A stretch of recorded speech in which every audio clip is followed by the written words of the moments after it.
참 좋으신 우리 하나님의 은혜와 평강이 교우 여러분과 함께 하시기를 축원합니다.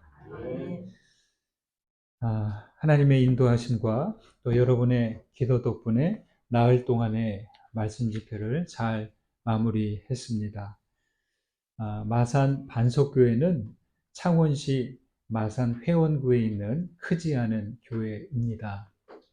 저는 창원시가 그렇게 큰 대도시인 줄 몰랐습니다. 우리 창원시, 또 마산시, 진해시가 하나로 합쳐지면서 인구 100만의 도시입니다.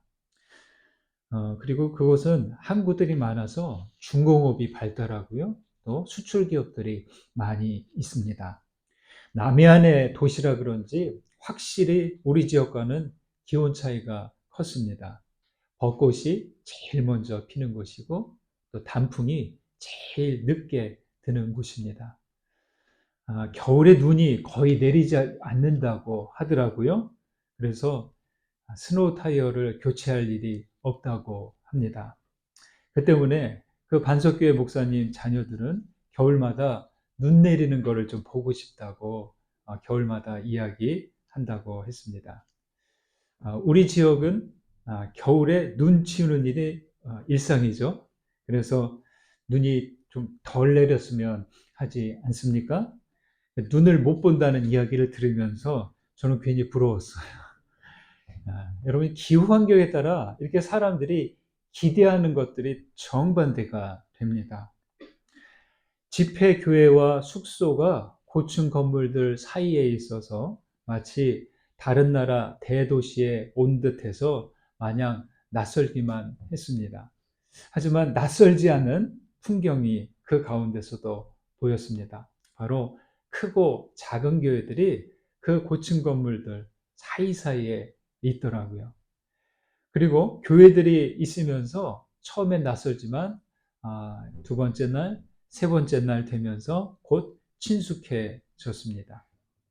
예전에는 그 지역에서 가장 크고 높은 건물은 교회당이었는데요. 현대는 이 고층 건물들이 있어서 더 이상 외관으로는 경쟁할 수 없게 되었습니다. 그리고 더 이상 건물로서의 교회는 세상에 드러나기가 어렵게 되었습니다. 여러분, 우리 이 교회가 세상과 사회의 다른 단체들과 구별되는 점은 무엇일까요? 교회다운 모습, 교회만의 다른 점, 무엇일까요? 저는 주저하지 않고 이렇게 말하겠습니다. 교회는 하나님의 말씀, 진리의 말씀을 담은 곳이다. 여러분, 이 부분은 겉으로 드러나지 않는다는 거예요. 외적으로 교회가 세상과 경쟁하기란 어렵습니다. 교회는 어떻게 다릅니까? 말씀에 있고 없음으로. 말씀을 얼마나 담아내고 또 흘려보내느냐에 따라서 달라집니다. 교회가 말씀을 담은 곳이라면 그리스도인은 진리의 말씀을 담아 전하는 사람들입니다.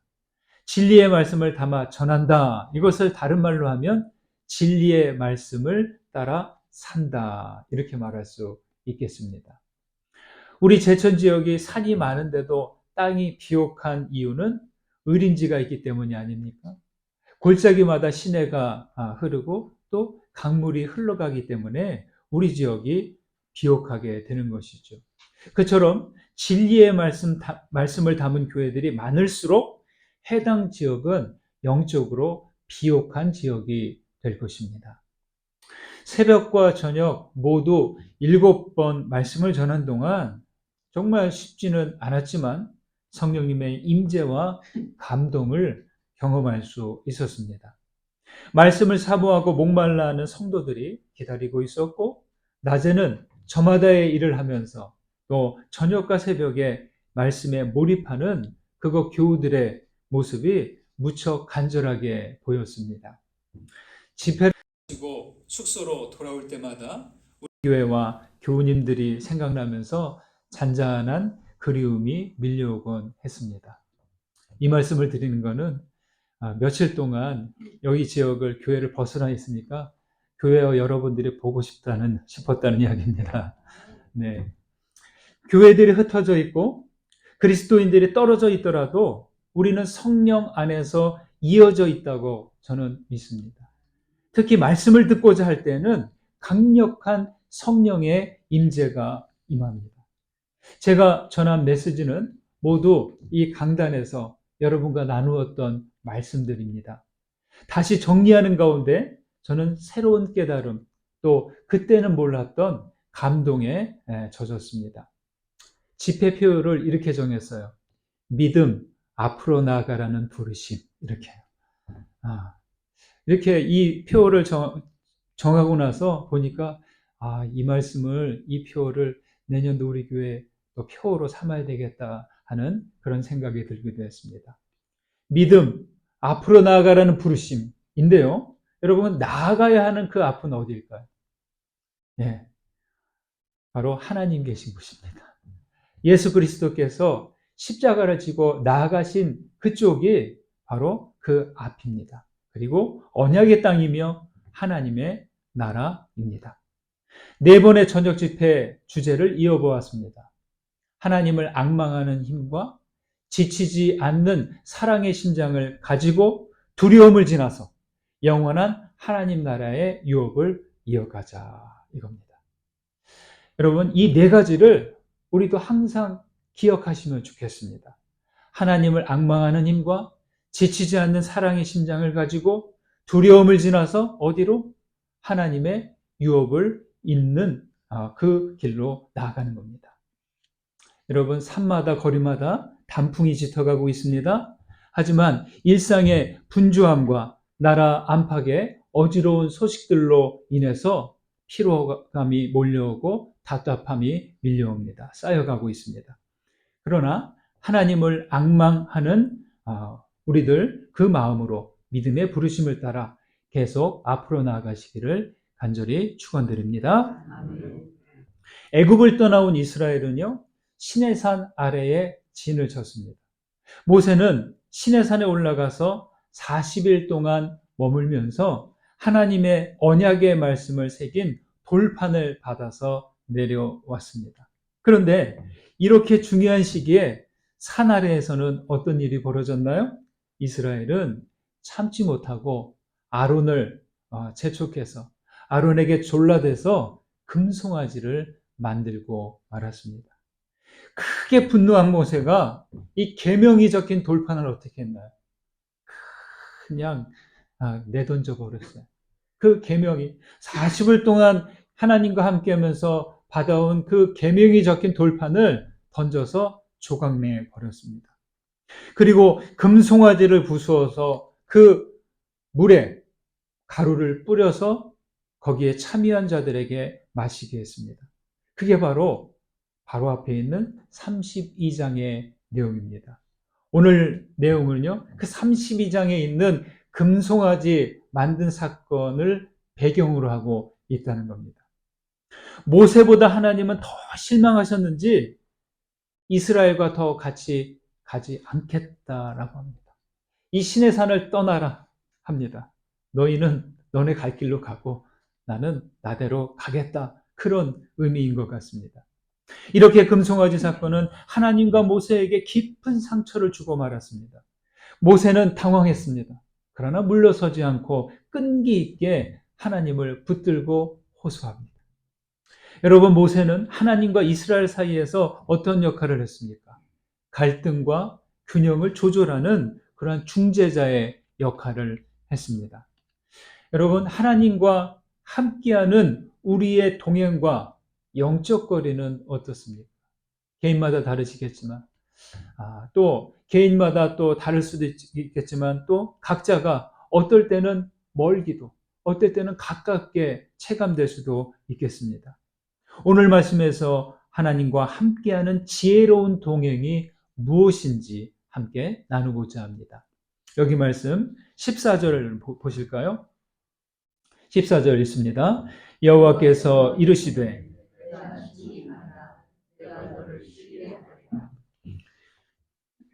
가나안은 약속의 땅으로 하나님과 함께 정착할 곳이에요.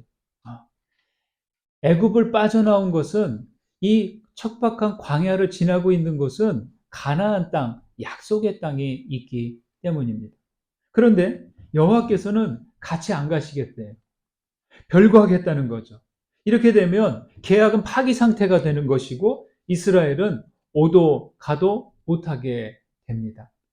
모세는 간곡한 탄원을 해서 다시 주의 백성으로 삼아 달라고 하면서 친히 가지 않으신다면 자기도 아예 가지 않겠다고 말합니다. 여러분 아시죠? 출애굽 이후 내내 이스라엘이 불평과 거역과 반역을 반복했습니다. 하나님께서 포기하겠다고 하셨습니다. 그때마다 모세는 생명책에서 자기를 지워달라고, 차라리 자기를 죽여달라고 하면서 절박하게 탄원했습니다. 그리고 12절에서 말합니다. 주께서 전에 나는 이름으로도 너를 알고 너도 내 앞에 은총을 입었다고 하신 하나님의 말씀을 계속 확인시켜 드립니다. 주님과 모세의 관계, 주님과 이스라엘 백성들의 관계가 그냥 어쩌다 만난 관계가 아니라 뗄래야 뗄 수 없는 소중한 관계라는 것을 확인시키고 있습니다. 그리고 이 12절의 말을 17절에 가면 여호와께서 그대로 받아서 말씀해 주십니다. 이렇게 탄원하는 모세에게 하나님께서 어떻게 반응하실까요? 하나님은 모세를 아무개야 부르지 않으셨다는 거예요. 어이, 이봐, 아이, 거기, 잠깐만요. 이런 식으로 부르지 않으셨어요. 이름으로, 그 미디안 광야 끝에서 모세야, 모세야 하고 분명하게 모세의 이름을 부르셨다는 거예요. 그리고 은총을 베푸셨습니다. 전적인 은혜이자 자비입니다. 모세가 갈대밭에 버려진 아기였을 때 그때 어떻게 살아났습니까? 하나님께서 사람들을 그쪽으로 이끌어서 그 누이가 지키게 하고 바라의 공주가 다가오게 해서 모세를 이끌어 내셨습니다. 건짐받게 하셨습니다. 하나님과 모세는 단순한 관계가 아닌 이 생명과 운명으로 맺어진 사이입니다. 그래서 힘든 일이 생겼다고 모른 척할 수 없습니다. 모세야, 모세야. 여러분 세례 받으실 때 기억나시나요? 어떻게 세례 받으셨나요? 그냥 성부와 성자와 성령의 이름으로 내가 세례를 주노니 이렇게 했습니까? 항상 시작할 때 뭐가 있었어요? 기억나십니까? 하나님의 아들, 하나님의 딸, 하나님의 자녀, 누구 이름을 호명하면서 주게 되었습니다. 이게 바로 그것입니다. 세례 받을 때 우리는 아무것도 아닌 그냥 어쩌다 만난 마주친 사이가 아니라 하나님께서 분명히 우리들 한 사람 한 사람 존재를 알고 그 이름을 부르시는 방식으로 우리를 이끌어내셨다는 겁니다. 하나님이 모세와 함께 하심으로 여기까지 오게 되었듯이 우리도 여기까지 온 이유 하나님이 우리와 함께 하시기 때문입니다. 여러분 오랫동안 맺은 절친 사이인데 어떤 어려운 상황이 되었다고 해서 모른 척 한다면 어떻게 되겠습니까? 참 그것처럼 힘든 순간이 없을 것입니다. 그 관계는 곧바로 깨어져 버리고 말 것이고 얼굴을 돌린 사람은 신뢰를 잃고 맙니다. 하나님은 모세를 인격적으로 대하셨고 모세도 하나님을 진심으로 대했습니다. 모세는 함께 보낼 자를 보내달라고 요청하는데 이에 주님은 대리자를 보내지 않으시고 어떻게 반응하십니까? 지금 읽은 14절 내가 친히 가겠다고 하십니다. 14절에서 내가 친히 가리라 내가 너를 쉬게 하리라 여기서 하나님의 모습이 어떻게 보입니까? 저는 그래도 여호와 하나님이 의리와 정이 있는 분이시구나. 거절과 반역과 불순종하는 백성들에게 화가 나고 진노하시고 다신 보고 싶지 않은 그런 마음이 드셔도 그래도 그 속정이 깊으신 분이에요.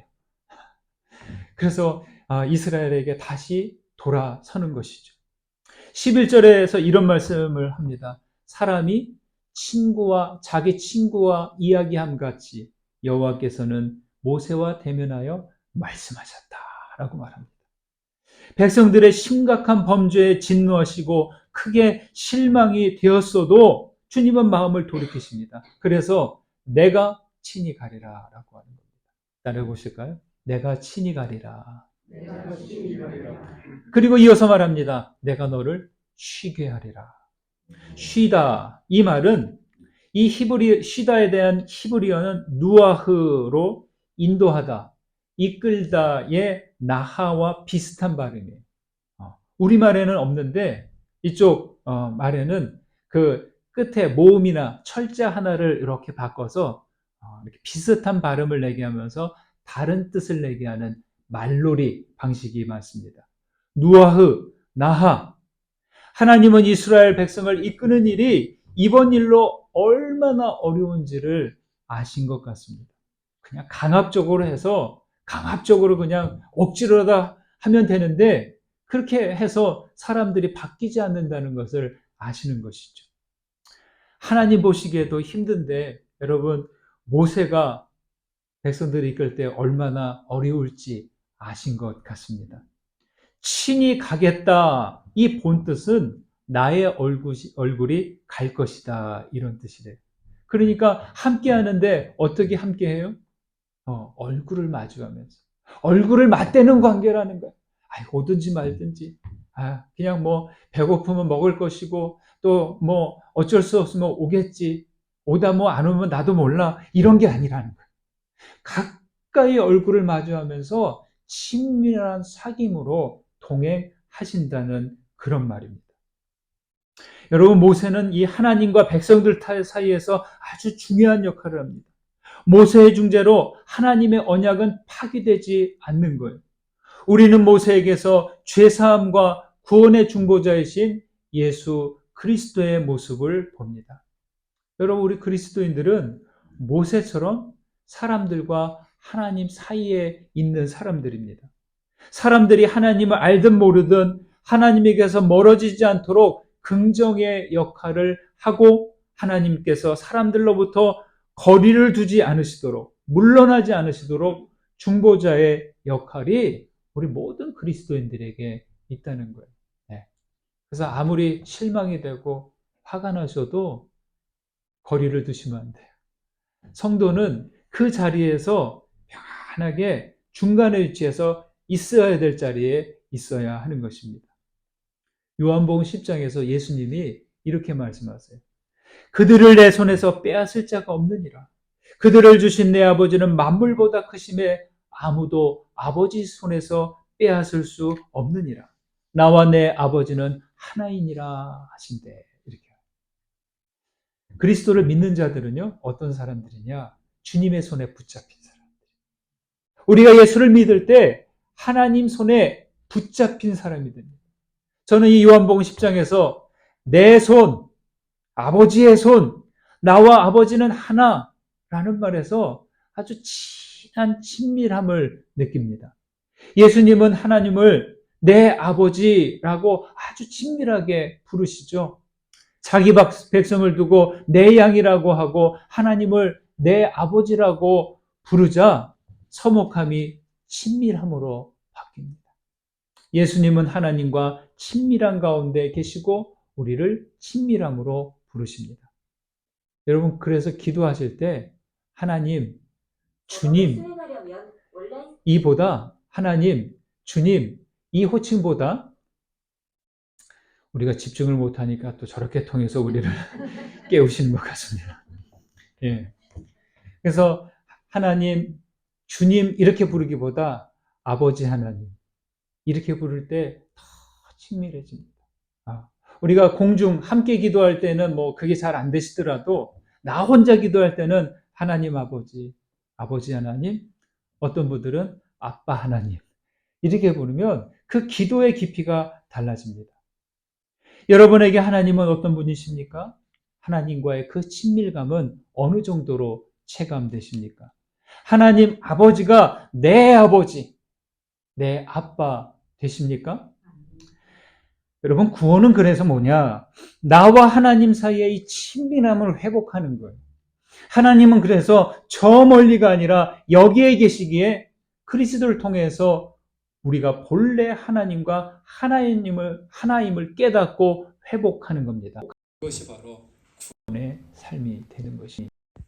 여러분, 하나님은 대면하여 말씀하실 정도로 모세에게 가까이 다가오셨습니다. 모세가 하나님과 가까이 친밀함을 가졌기에 하나님은 이스라엘을 친히 인도하시겠다고 하십니다. 신앙의 삶은 바로 이와 같습니다. 하나님과 최대한 가까이 마주하고 하나님의 인도를 따라 동행하는 거죠.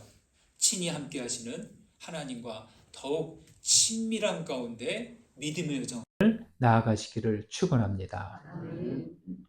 16절과 18절, 19절 이렇게 세 절을 보시겠습니다. 먼저 16절을 읽습니다.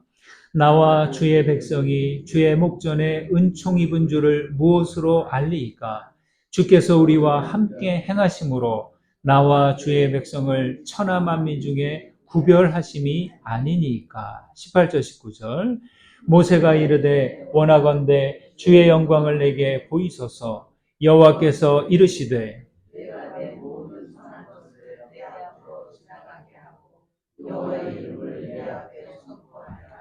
나는 은혜 베풀 자에게 은혜를 베풀고 긍휼히 여길 자에게 긍휼을 베푸느니라. 모세는 친히 동행하겠다는 여호와의 응답을 들었는데도 거기서 만족하지 않고요. 더 확실한 표징을 구합니다. 모세가 요구한 표징은 뭡니까? 주의 영광을 내게 보이소서. 주의 영광은 하나님의 동행을 나타내는 표시입니다. 하나님은 출애굽 이후 줄곧 동행하셨어요. 그렇죠? 네, 구름 기둥으로, 불 기둥으로. 여기 시내산에 언약식을 갖는 가운데서는 불과 구름으로, 빛과 우레소리로, 나팔소리 등으로 자신을 드러내셨습니다. 그런데 이 금송아지 사건으로 어떻게 됐어요? 일순간에 그 영광이 안개 거치듯 싹 사라진 상태. 영광이 사라진 것은 불길한 징조죠. 그래서 모세는 다시 주의 영광을 보여달라고 한 것입니다.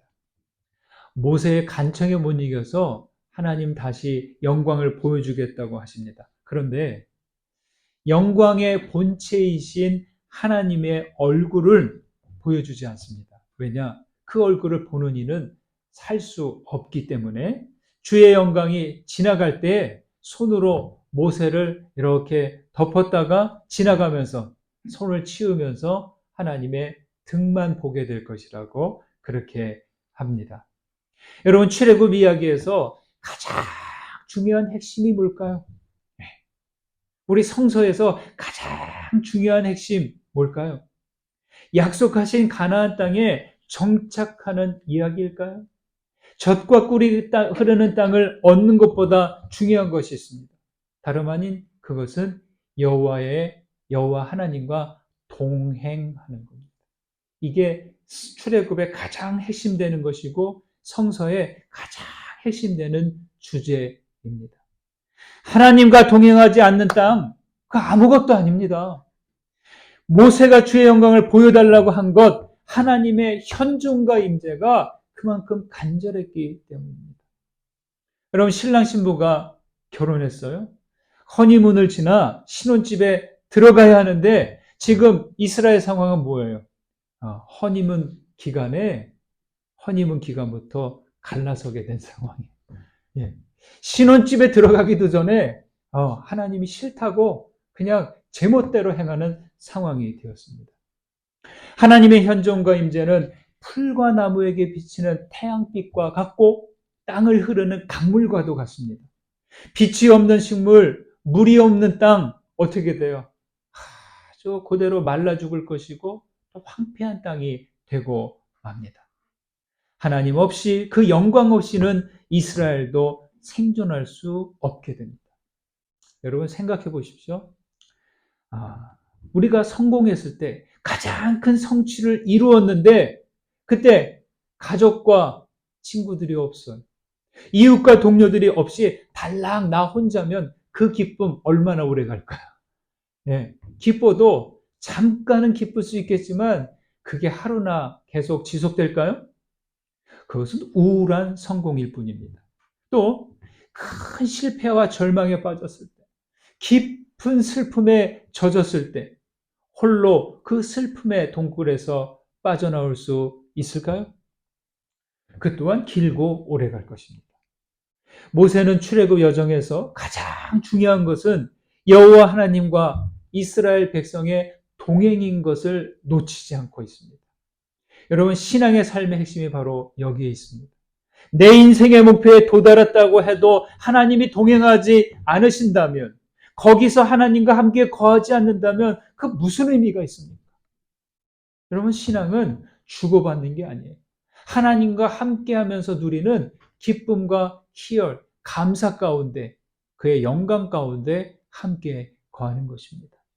하나님의 동행하심과 현존하심이 아니라면 우리 존재는 아무것도 아닌 상태가 됩니다. 이 땅이 있어야 우리가 딛고 있잖아요. 그렇듯이 하나님이 안 계시면 우리 생명과 존재는 아무것도 아닌 상태가 되는 거예요. 하나님은 생명의 바탕이시고 존재의 근거 되시기 때문입니다. 16절에서 모세는 나와 주의 백성이 주의 목전에서 은총을 입은 줄을 무엇으로 알리까? 주께서 우리와 함께 행하심으로 나와 주의 백성을 천하 만민 중에 구별하심이 아니니까? 라고 합니다. 여러분, 하나님은 자기 백성을 만민 중에서 구별하시는 분이세요. 하나님은 당신이 계심을 어떻게 드러내느냐? 하나님을 사모하고 신앙하는 사람들을 통해서 드러내십니다. 그러니까 믿는 사람들이 없으면, 하나님의 사람들이 없으면 하나님도 계신지 모른다는 거예요. 여기 구별하다라는 말은 따라해 보실까요? 팔라흐. 따라해 보세요. 팔라흐. 예, 이게 구별하다 뜻을 가지고 있습니다. 그런데요, 어떻게 구별해요? 16절에서 말하잖아요. 다른 이들과 구별되는 조건, 하나님과 함께 행하심, 즉 동행입니다. 우리가 이름표를 그리스도인이다 붙였다고 해서 그리스도인이 되는 게 아니에요.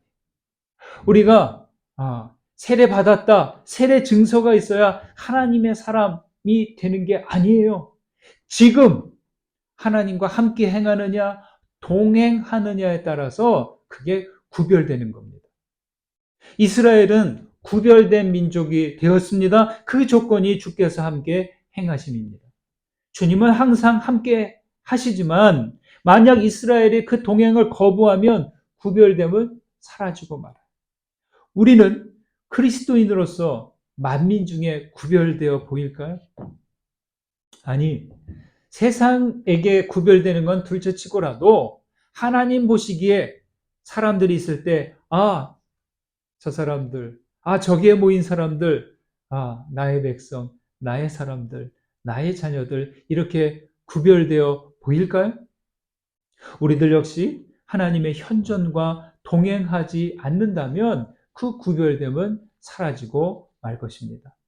모세는 이스라엘을 구별하는 방식으로 하나님의 동행하심을 이야기하고 더 확실한 구별지를 요구합니다. 그것은 앞에서 이야기한 18절에 주의 영광을 보여달라는 요청입니다. 이에 주님이 19절에서 말합니다. 내가 내 모든 선한 것을 내 앞으로 지나가게 하고. 여러분, 주님의 영광에 지나갈 때 선한 것도 같이죠. 거룩하신 주님이 임재하실 때 선한 것도 함께 하게 되는 거예요. 반대도 마찬가지. 선한 것이 함께 할 때 주님의 영광도 거기에 있다는 거예요. 하나님과 함께하는 자들, 성도, 거룩한 무리로 구별됩니다. 그리고 하나님의 현존과 임재 가운데 있을 때 우리는 주의 선하심과 함께합니다. 그러나 이스라엘은 하나님의 중재자 모세가 산에서 내려오지 않자 그 사이를 참지 못하고 주님의 영광에서 벗어나고 말았습니다. 주님의 현존과 임재 속에 머물지 못하는 자들은 두려움과 불안에 빠져 금송아지를 만드는 것이다. 이것은 지금도 마찬가지입니다. 지금도 교회들이 하나님의 영광 드러나는 것을 거부하는 곳이 참 많습니다.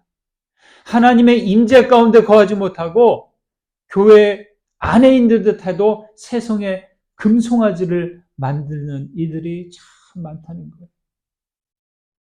수년 전 인기를 모았던 드라마 중에 쓸쓸하고 찬란한 신 도깨비라는 드라마가 있어요. 아, 저도 참 드라마 같은 거 안 보는 사람인데 제가 처음 제대로 집중해서 본 드라마 가운데 하나인데 판타지예요, 판타지. 다 그것을 말씀드릴 수는 없고 많은 유행어와 명대사가 지금도 회자되고 있습니다. 그중 마지막 편에 나온 한 장면을 말씀드리고 싶습니다. 이 도깨비라는 드라마의 주연 배우가 공유 씨죠. 이 공유가 주연이었는데 호숫가 벤치에 앉아서 이렇게 호수를 바라보면서 쓸쓸하게 약간 우울하게 앉아 있는 거예요. 그런데 작업복 차림의 남자가 옆에 탁 앉더니 들고 온 샌드위치를 먹는 거예요. 여러분 보통 샌드위치 이렇게 사서 보면 둘로 이렇게 나눠져 있잖아요. 그 남자는 직장을 잃은 상태로 왠지 쓸쓸해 보였는데 옆에 있는 그 주인공 공유를 보니까 같은 처지로 생각했던 것 같아요. 그래서 이 두 개로 나눠진 샌드위치 한쪽을 공유에게 썩 내밀면서 이렇게 말합니다. 제가 대사 그대로 읽어드릴게요. 힘내요. 샌드위치가 왜 두 개인지 알아요? 하나씩 나눠 먹으라고 두 개예요. 사양 말고 받아요. 이 넓은 세상에 우리 써줄 것 하나 없겠습니까? 나이도 젊은 양반이 얼마나 답답했겠어요. 그렇지만 힘냅시다. 늦게 빛나는 인생도 있지 않겠어요? 이 대사를 다 듣는데 왠지 모르게 따뜻했어요. 그리고 아주 조용하지만 힘찬 응원처럼 들려왔습니다. 주인공은 그동안 절망 상태에서 세상과 멀어지는 사람들을 찾아가서 용기를 주고 또 먹을 것을 주곤 했어요. 그때까지 착한 그런 인물이죠. 그런데 여기에서는 반대로 오히려 누군가에게 먹을 것을 받고 용기 어린 그런 말을 듣습니다. 그러자 주인공의 독백이 바로 이렇게 나옵니다. 누구의 인생이건 신이 머물다 가는 순간이 있다. 당신이 세상에서 멀어지고 있을 때 누군가 세상 쪽으로 등을 떠밀어 주었다면 그건 신이 당신 곁에 머물다 가는 순간이다. 이렇게 말했어요. 어떤가요? 정말 이렇게 가슴을 이렇게 어루만지는, 마음을 어루만지는 그러한 대사입니다. 이 대사에 크게 위로가 되었는지 시청자들의 댓글이 거기에 뭐 수백 개가 달려있어요. 너무 감동적이다, 너무 큰 용기가 된다, 위로가 된다, 이렇게 말이죠. 여러분, 하나님의 영광은 가시적으로 드러난다고 하기보다 이렇게 모든 선한 것으로 우리 곁에 함께 하는 것이 아닐까, 저는 그렇게 생각합니다. 백성들은 하나님의 은총을 입고 금송아지를 만들어 엎드림으로 하나님의 영광을 멀어지게 만들었지만 모세는 어떻게든 은혜와 긍휼을 구하면서 하나님의 영광을 머물게 하려고 애썼습니다.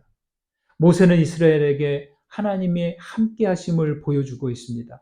범죄함에도 불구하고 하나님의 영광이 사라지지 않도록 하나님을 머물게 하는 사람이었습니다. 사랑하는 여러분, 하나님과 동행하시되 친밀함을 갖고 아버지 하나님과 동행하십시오. 하나님은 잠깐 지나가는 분이 아니시라 성도들과 영원히 함께 거하기를 원하십니다. 영원하신 하나님의 현존과 함께하여 주의 은혜와 긍휼을 전하시는 우리 모두 되시기를 주의 이름으로 축원드립니다. 받은 은혜 생각하시면서 거듭의 기도 드리십니다. 울림이 되어 깨달아진 것 여러분 붙드십시오. 기도로 주님께 올려드리십시오. 기도드립니다.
자비하신 하나님, 믿음은 앞으로 나아가라는 부르심인 것을 믿습니다. 우리의 앞은 하나님 계신 곳, 그리스도께서 가신 곳임을 압니다. 주님을 앙망하는 힘과 그 사랑의 심장으로 부르심을 따라가도록 인도해 주옵소서. 하나님, 하나님을 멀리하는 인생은 두려움에 사로잡혀 우상에 엎드리게 됨을 알게 하옵소서. 내가 친히 가리라고 말씀하셨으니 친밀함으로 주님과 동행하기를 원합니다. 주의 영광 아래 동행하기를 원합니다. 우리를 만민 중에 구별하시는 주님, 다른 것이 아닌 오직 하나님의 현존과 임재로 구별된 자녀 되기를 원하오니 주님 역사하여 주옵소서. 그리스도 예수의 이름으로 기도드립니다. 아멘.